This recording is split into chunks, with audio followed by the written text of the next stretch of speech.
Everyone hear me okay? I guess that's good.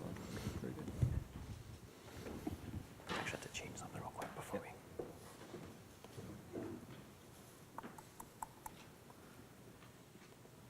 Since we're recording this, I want to make sure I have the right stuff on here.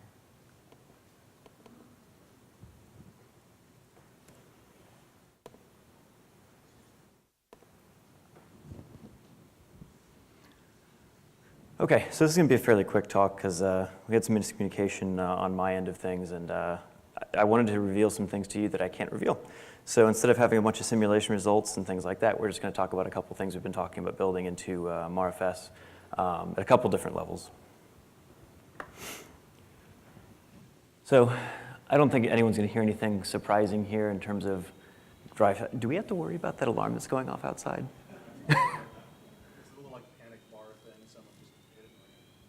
Okay.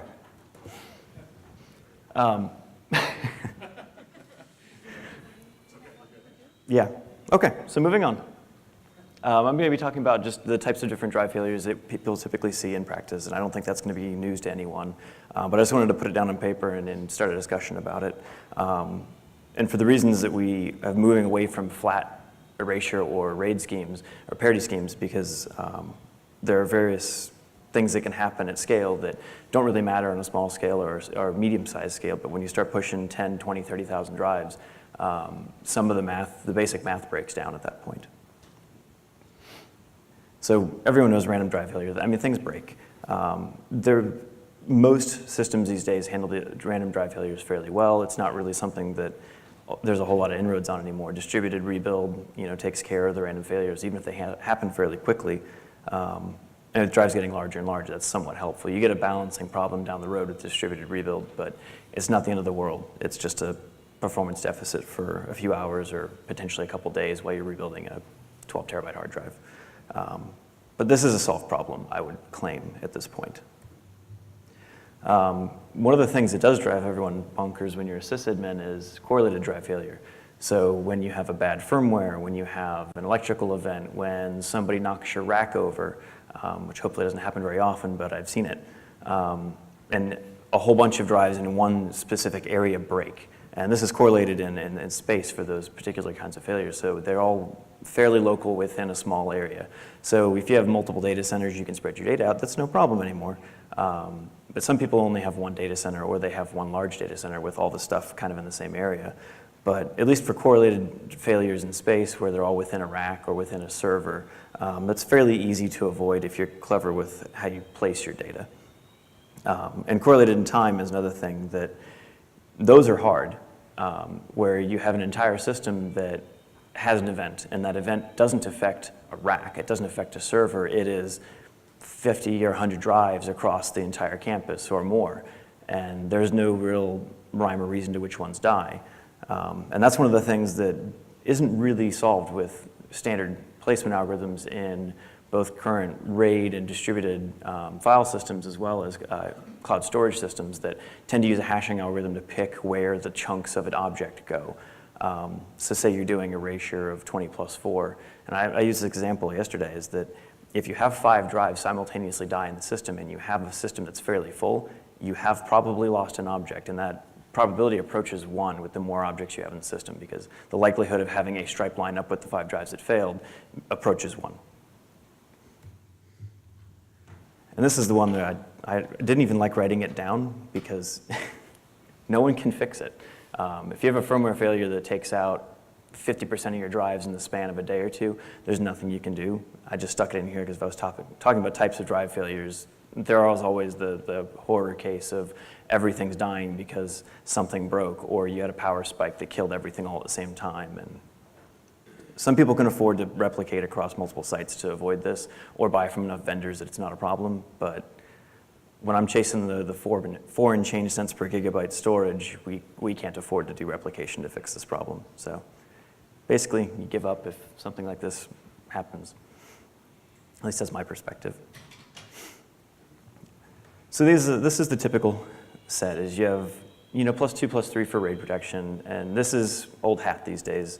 But as you scale large enough, every single thing, no matter how small the failure probability, if you have enough of them, you have a failure probability that's becoming significant. So I unfortunately have built a few systems in the past that fell prey to the, oh yeah, RAID 6 is great, except when you have 3 petabytes of small drives in RAID 6 sets, one of them failing takes out a huge chunk of your data because typical big POSIX systems, you're striping. And there's not really much protection you can do beyond that besides replication. And then there's distributed erasure, which is this flat protection scheme where most erasured systems, at least for object or block even, have some placement algorithms that will break down if you have many, many thousands of drives and you've got some large number of instantaneous or fairly close to each other in terms of time drive failures. And you can combat this a little bit by, with my 20+4 example, you don't really put 20+4 and then place it across 30,000 drives. That's a good way to lose some data. But what you can do is chop it up and put it into smaller domains. But then you're losing some of the benefit of those placement algorithms in that you can spread your load over the entire system. Instead, you're spreading your load over some small set of it, potentially. So what we started to build, and what we have built within MARFS is a tiered concept. It's like the 2D, CERN has a 2D placement algorithm as well. It's basically the same thing.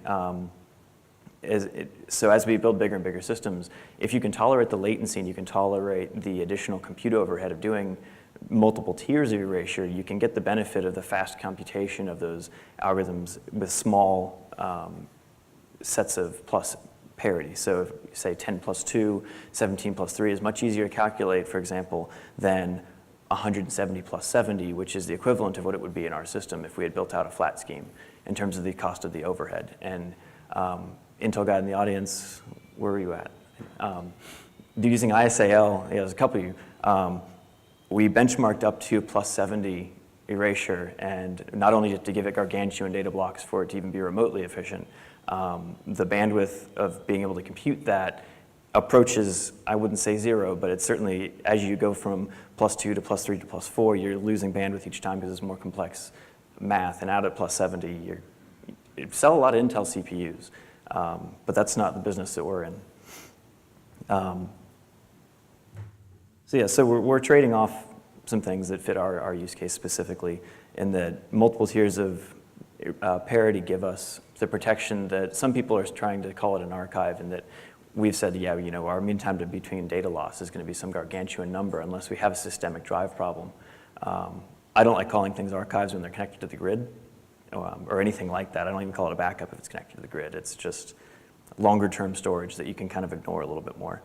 But yeah, so it doesn't fit every case, but that's what we're doing to protect our data. And then here's the picture of the setup that we had from yesterday. That we just were building out a whole bunch of these sets of pools where we've got lots of storage nodes with independent failure domains, and then we're striping across the failure domains so that we can tolerate rack losses and server losses without too much heartache. But that's all I have for today. Any questions? Thank you, David. Bummer, we didn't get the performance numbers, but that's okay. Next conference. So questions for David on what Los Alamos is doing with tiered erasure? Cool. Any questions? Okay. All right. Again, thanks.